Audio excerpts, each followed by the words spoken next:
তখন সবে কলেজে উঠেছি, তাই নতুন নতুন প্রেম করতে শিখেছি।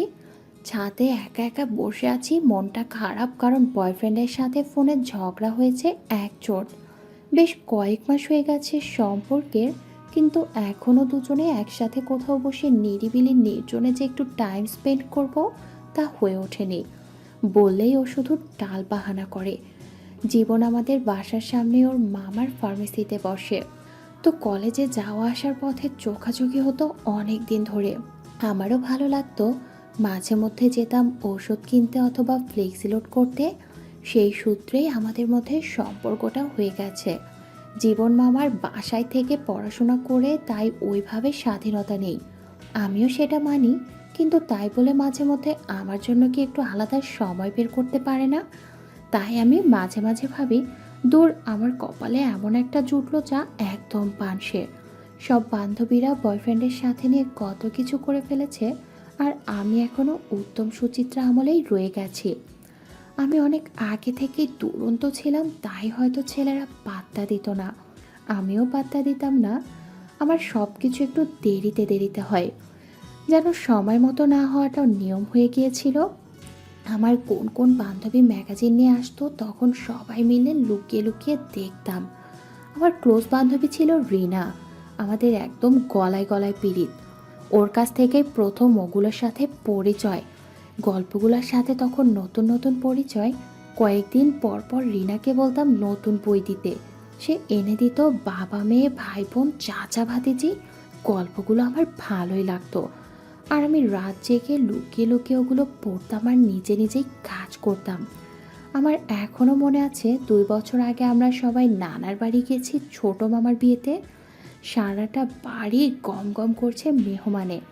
আমি সবার সাথে হই হুল্লোড় মাস্তি করে বেশ রাতে খুব টায়ার্ড হয়ে জিজ্ঞেস করলাম, মা কোথায় ঘুমাবো?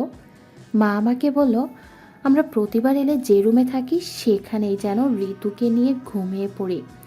তাই আমি ওই রুমেই ঘুমিয়ে পড়েছিলাম। রাত তখন কটা হবে জানি না, হঠাৎ আমার ঘুম ভেঙে গেল। মনে হলো কেউ একজন ডাব খাচ্ছে। তখন আমি হাপসাপ করে লাগলাম, কিন্তু কিছুতেই কুলে উঠতে না পেরে হাল ছেড়ে দিতে হলো।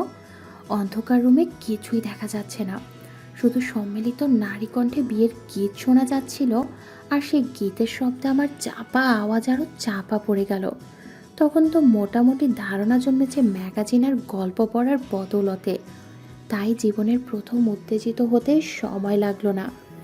যেখানেই তার হাত যাচ্ছে সেখানেই আগুন ধরে যাচ্ছে। আমি তখন চেতন অবচেতনের মাঝামাঝি, তারই মাঝে প্রচণ্ড ব্যথা অনুভব হলো। টের পেলাম কোনো কিছু ঢুকে যাচ্ছে।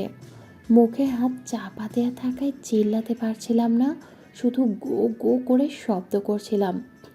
কখন যে চেতনা হারিয়ে ফেলেছি মনে নেই। হুঁশ যখন ফিরল তখন ধড়মড় করে উঠে বসতে যেয়ে টের পেলাম ব্যথায় অবশ হয়ে আছে। বিয়ে খেতে যাওয়ার পুরো আনন্দটাই মাটি হয়ে গেল যখন পরের দিন থেকে প্রচণ্ড জ্বরের কবলে পড়লাম। 3 দিনের জ্বরে কিছুই খাওয়া হলো না। বাড়িতে ফেরার পর প্রায় রাতেই শুয়ে শুয়ে ভাবতাম কে ছিল মানুষটা। সেটা হয়তো কোনোদিনও জানা হবে না, শুধু মধ্যরাত্রিতে একটা অতৃপ্তি হয়ে মাঝে মাঝে আমাকে তাড়া করবে। আমার বান্ধবী রিনা অনেক বেশি চালাক একটা মেয়ে ছিল, সহজে তার পেট থেকে কথা বের করতে পারতাম না। দেখতে একটু কালো মতো, মোটা ধাঁচের আর বেশ বড় ছিল। আমি প্রায় কানে কানে জিজ্ঞেস করতাম, কিভাবে এত বড় হলো রে? কিন্তু কিচ্ছু না বলে শুধু মিটিমিটি হাসতো। মাঝে মাঝে চেপে ধরতাম জানার জন্য বইগুলো সে কোথায় পায়। জবাবে বলতো ওর ছোট চাচার বিছানার তোষকের নিচে অনেক বই লুকানো থাকে, সেখান থেকে এনে দেয়। অন্য একদিনের কথা, সুমন ভাই আমার পাশে এসে জিজ্ঞেস করলো, কী রে কানে, একা একা এখানে বসে আছিস যে? সুমন ভাই এসে যখন আমার পাশে বসলো তখন কেন জানি রাগটা ওনার উপরেই ঝেড়ে ফেললাম। তাই একটু রাগ দেখিয়ে বললাম, আমি একা বসে থাকি বা কারোর সাথে বসে থাকি, তাতে আপনার প্রবলেম কি সুমন ভাই? আর আপনাকে কতবার বলেছি না আমাকে কানে কানে বলে না ডাকতে? আমার এমন কথা শুনে সুমন ভাই বলল, আরে রেগে যাচ্ছিস কেন? আচ্ছা যা, আর কানে ডাকবো না। এখন বল, মন কি খারাপ? আমি বললাম হুম। উনি আবার আমাকে বললেন, কি হয়েছে, আমাকে কি বলা যায়? আমি বললাম, না, আপনাকে বলা যায় না, আপনি আপনার নিজের চরকায় তেল দিন। সুমন এবারে আমাকে বলল, ওকে, কিন্তু আমি একাই নিজের চরকায় তো তেল দিতে পারছি না, তোর হেল্প লাগবে। আমি বললাম, ও এই জন্য তো বলি এত পুতু পুতু করছো কেন, কি হয়েছে আবার? সুমন বলল, রিয়া ফোন ধরছে না। আমি বললাম, ধরছে না, হয়তো বিজি আছে, কল দিতে থাকেন, ধরবে এক সময়। সুমন বলল, না ধরবে না, তুই চিনিস না ওকে। আমি বললাম, তো আমি কি করব? সুমন ভাই বলল, তুই জানা দেখে আয় খালাম্মা বাসায় আছে কিনা। আমি বললাম, আমি একটু আগে ওদের ওখানে ছিলাম, নেই। সুমন বলল, তাহলে একটু আয় না আমার সাথে। আমি বললাম, আমি কেন, আপনার গরজ, আপনি যান। ও বলল, আমাকে দেখলে দরজাই খুলবে না। আমি এবার ওনাকে জিজ্ঞেস করলাম, কেন, কি এমন করেছেন যে আপনাকে সহ্যই করতে পারছে না? সুমন ভাই বলল, একটা ভুল বোঝাবুঝি হয়েছে, একটু প্রাইভেসি পেলে বুঝে মিটমাট করে নেব, বুঝিস না? আমি বললাম, বুঝেছি। তা আপনাকে হেল্প করে আমার কী লাভ? সারাক্ষণ তো শুধু লেগে থাকেন, আর ঠেকলে তখন আমার সাথে ভাব জমান। ও বলল, দূর কি বলিস, তুই হলে আমার মোস্ট ফেভারিট গানই। আমি আবারও রেগে গিয়ে বললাম, কি কি বললেন? সুমন ভাই এবার কান ধরে বলল, না না সরি, প্লিজ বোন, এবার চল না।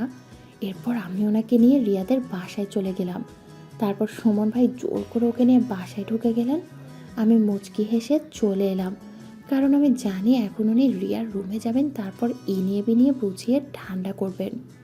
তারপর এক রাউন্ড টিসুম টিসুম হবে, তাতে রিয়ার সব রাগ পানি বেয়ে হয়ে বেরিয়ে যাবে।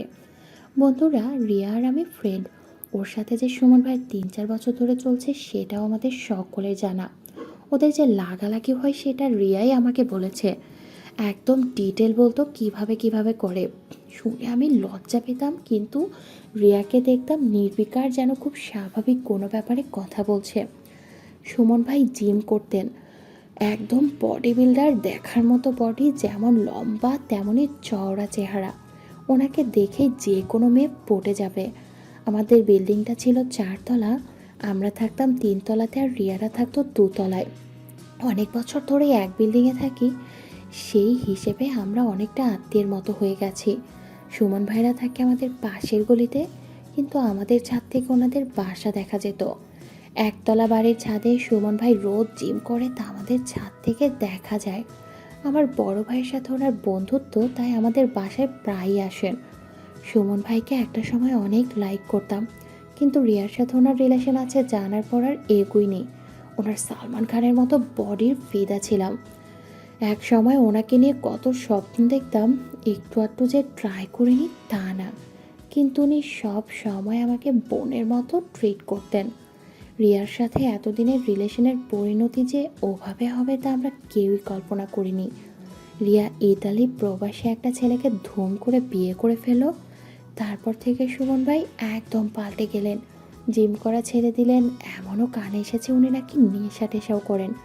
রিয়ার সাথে সম্পর্ক চুকে যাওয়ার পর আমাদের বিল্ডিংয়ে ওইভাবে আর ঘন ঘন আসেন না, শুধু মাঝে মাঝে ভাইয়ের সাথে দেখা করতে আমাদের ফ্ল্যাটে আসতো। তখন দেখতাম উনি কেমন জানি হয়ে গেছেন। অন্যদিকে জীবনের সাথে আমার সম্পর্ক ছিল কয়েক মাসের, সেটাও ভেঙে গেল যে হঠাৎ করে সুযোগ পেয়ে দুবাই চলে যাওয়াতে। জীবন ছেলে হিসেবে খুবই ভদ্রগোছের ছিল, একদম পানসে। আমাদের সম্পর্কে হাতে গোনা কয়েকবার কিস হয়েছে, তাও আমার আগ্রহে। ও ছিল অসম্ভব লাজুক স্বভাবের,